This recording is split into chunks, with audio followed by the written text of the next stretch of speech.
This week, on the season premiere of Chekhov Unsolved, we take a look at the life and death of Michael Chekhov, an accomplished Russian-American director, actor, and teacher of the early to mid-1900s. Today, we visit the home of Michael Chekhov, who has just been murdered.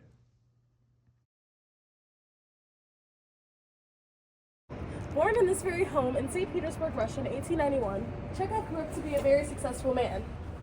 It all began in this very chair, when Michael Chekhov made the decision to foster his dreams and made the decision to start acting. He became a lead actor at the Moscow Arts Theater and studied Stanislavski's method of effective memory. Affluent memory is a technique used by actors to create believable characters. Actors draw on their past experiences similar to their character and apply them to their character to allow themselves to feel what the character is feeling. In 1922, he became the head of the first studio in Moscow Arts Theater. He made the decision in 1928 to leave Russia and travel around Europe to stage many productions, but his teachings really began in 1936. He was invited to establish a theater course in Darlington Hall in England. In 1938, he moved to Connecticut to set up a new school for actors. But poor Michael Chekhov was brutally murdered in 1955. Could it have been one of his students, his predecessor, or his own uncle? As certified detectives, we have our eyes on Antonin Chekhov, Michael's uncle. As owner of Chekhov's gun, he's our top suspect for killing Chekhov. But who really knows? It's a metaphor.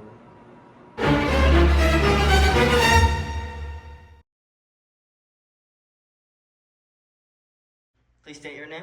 I'm Gregory Peck, but you already know that because I'm a popular movie star of the 1940s and 70s. You were a student of Chekhov's, is that correct? Yeah? Why? Can you tell me a little bit about Chekhov's techniques?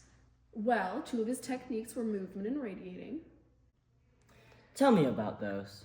For the movement technique, we were encouraged to express ourselves physically and get in touch with our bodies. Expressing yourself physically.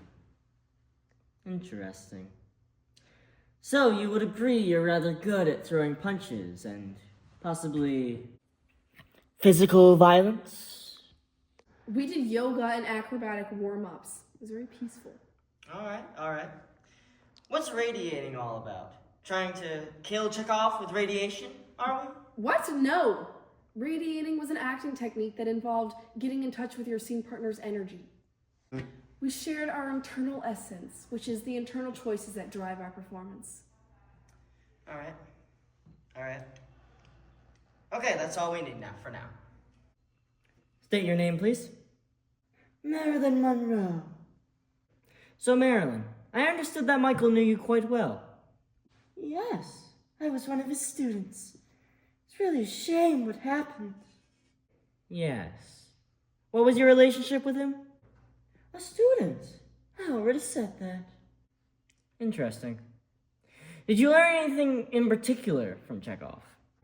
Why, yes. I learned about psychological gestures and improvisation.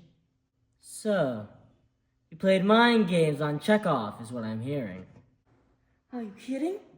The physical gesture involves physicalizing a character's internal wants, needs, or desires through external action. We as actors incorporate these gestures into our characters. Sure. Tell me about that improv thing. Well, this class is centered around group improvisation, whether that be verbal or nonverbal. We would perform scenes with no prior background or script. Right. I'll take your word on that one.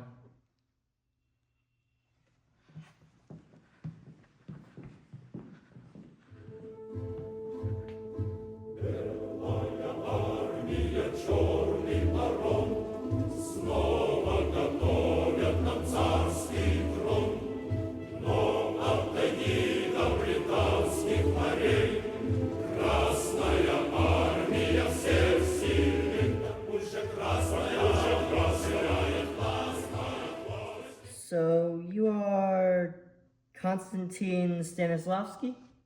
Da. It says here that Michael Chekhov was your student. Could you tell us a bit about that? He was my brightest student. I couldn't have been more proud.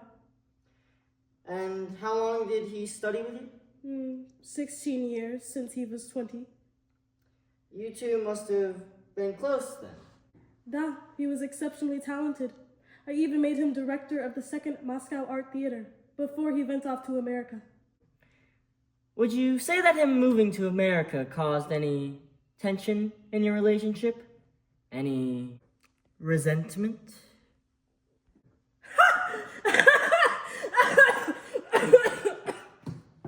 Resentment? No, there was no resentment. He was my brightest student and he deserved everything that came to him. So there was no falling out or anything between the two of you? Fine. Da. We had a falling out when he went to America. He said that my methods were unnecessary and dangerous. He called me limiting. Wow. Well, that was very enlightening. Thank you, Mr. Stanislavski.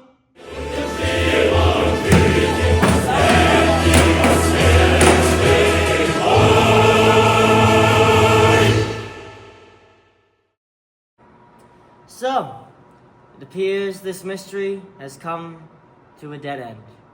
Who really killed Michael Chekhov? Will we ever know? Who knows? All we really know. He had a heart attack. All we really know is that he died of a heart attack. Cut the camera. Cut. This is unusable. Cut it. Well, Thank you for joining us on the season premiere of Chekhov Unsolved. yeah, well, it was kind of solved. Don't forget to tune in next week for more mysteries regarding the life of the influential Russian-American actor, director, and teacher, Michael Chekhov. Yep. Yeah, what else do we have I for know, next just week? smile and Next wave. week? Smile and wave.